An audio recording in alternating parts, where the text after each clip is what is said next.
What is going on, everybody? Welcome back to the Civilization 5 Africa AI only battle. This is going to be the results video. Hopefully we'll be going to turn 400 as long as the game does let me continue, because I'm going to have to go off again, and the problem is when I'm loading in, and we're a bit further in now, so there could be a problem. But sorry that we had to end this early, but I wanted to make sure I could get a results video, because if not we could have problems there. But like I said, we will keep going, hopefully just behind the scenes. You won't get to see it, sadly, but hopefully we will get somewhere. But yes, there is results.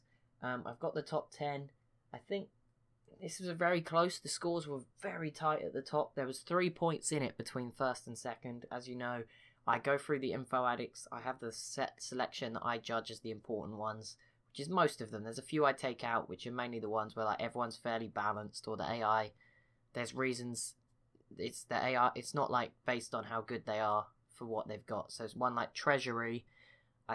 I can't remember who it was. One of them had 18,000 gold and everybody else had nothing. I can't just award 10 points for coming first and then all the people with nothing getting 9, 8, 7 and whatever. Because yeah, so if you come first in an important info addict, you get 10 points. Second is 9. Third is 8. Going to be honest, I have no idea. But when they have the same, they're not in alphabetical order. So I'm kind of hoping it's on who got there first. It might not be. So there's always that bit of unreliability in there, but a bit of unreliability makes everything better, because they're not in alphabetical order, so I'd assume it's who got there first, but that could be a load of rubbish. But yes, we got our top 10. 3 people did get the correct winner. I checked through the comments. I only checked the top comments. If you changed your comment, or if you commented something else and then said I want whoever to win, there could be a problem there, and I'm sorry if I miss you and you did pick the winner. Very sorry. Let me know in the comments, and I will apologise personally. But anyway, let's get into this top 10, and then we'll have a quick look over the info addict, the religion, and the stuff like that before the end. So in 10th place, we have Rome. Pretty simple. They took Vienna. That is it. They gained. I'll let you know how many points they got just as a reference point. Rome had 34 points. The person that came 11th, and an honourable mention, I guess, is Rwanda. They got 20, so 14 points is one of the bigger differences we'll see, at least until you get to the top few who are a bit further ahead. But yeah, this was a weird battle, because first I want to say, there isn't a clear power right now. We still wouldn't know who was going to dominate. If theoretically we could go on forever until there was one left, I don't know who that is, who would win right now. I'm sure many of you agree. There are quite a few fairly strong civs competing with each other, and they're all sort of around Africa in particular.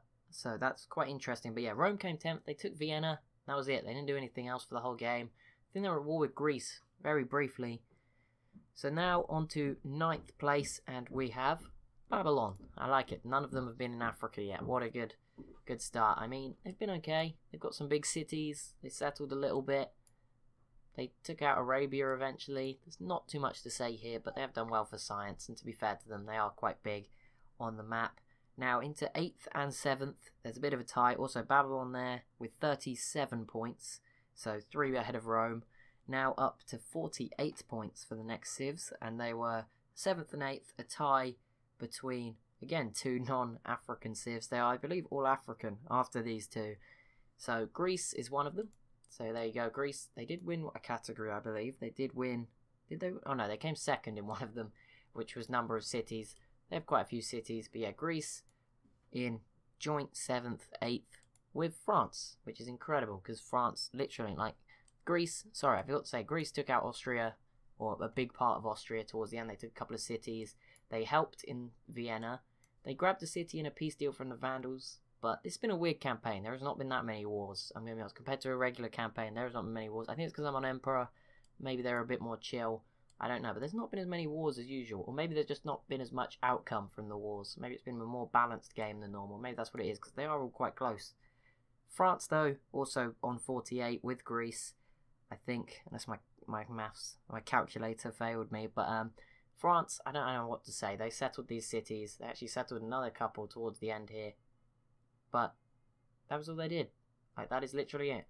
There's some bibbing going on outside, but that is it. They didn't do anything else. There's nothing else to say. So let's move on into 6th place, and the first of the African civs in the top 10.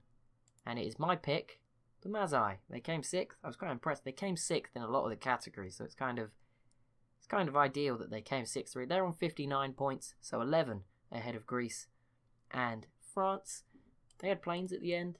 They again, I mean, they haven't, all of the cities they have are their own. They settled all of them. They didn't lose any, they just settled. So, some of these civs really haven't done very much, but they've ended up on the top list. Now into 5th place, a bit of a jump now to 82 points. That's their neighbours, Mercuria. Very surprising. These guys did really well. And yeah, they're 5th place. I mean, they've got some planes now. I think towards the end, quite a few people started to get planes. I didn't really comment on how big it was. But artillery, great war infantry, these guys done pretty well. So they did a good job on the Garamantes. They finally got rid of Ethiopia in the last, one of the last 2 videos. And they've, you know, they've been okay. I think I gave them a bit of stick, but they've got a big city as well. There's 33 population city. That's impressive to hold on to that. And, you know, there was a point, if you remember quite a while back, Egypt had very nearly killed them. Like, Egypt was a turn away probably from taking this city. Imagine that's how different things could have been. Just to put it in perspective, Egypt, talking about the number 6 with the Mazar, Egypt only scored 6 points in total. So imagine if it had been how different it could have been, but it was not to be. Now into the top 5, and obviously congratulations to anyone who got a pick, even in the top 10, even if your pick survived. That is pretty, actually maybe not survived, I mean only 3 civs died completely. Oh no, 4 with Austria.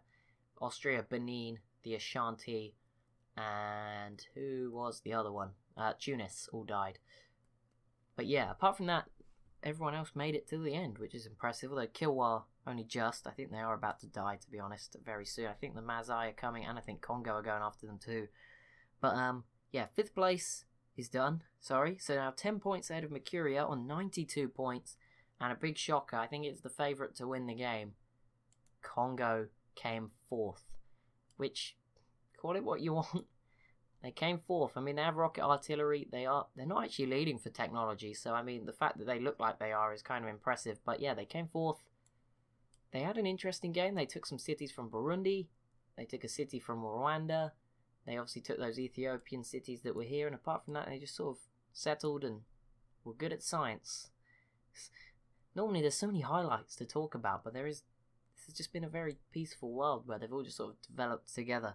But yes, the Congo in 4th, 92 points. That is a big shocker. Now into 3rd, probably the joint part of the shock, on 110 points. Really doing a lot better than the Congo. Bear in mind, the Congo struggled a lot in categories like cultural-based stuff. And that is where Zimbabwe picked up some points and came 3rd. Good job, Zimbabwe. Also, I want to point out, obviously it's early in the game. And like I said, because it is closer together, maybe take these results with a pinch of salt. There has to be a way of doing it. Of course, you know, everyone can have their own opinion to who won as well.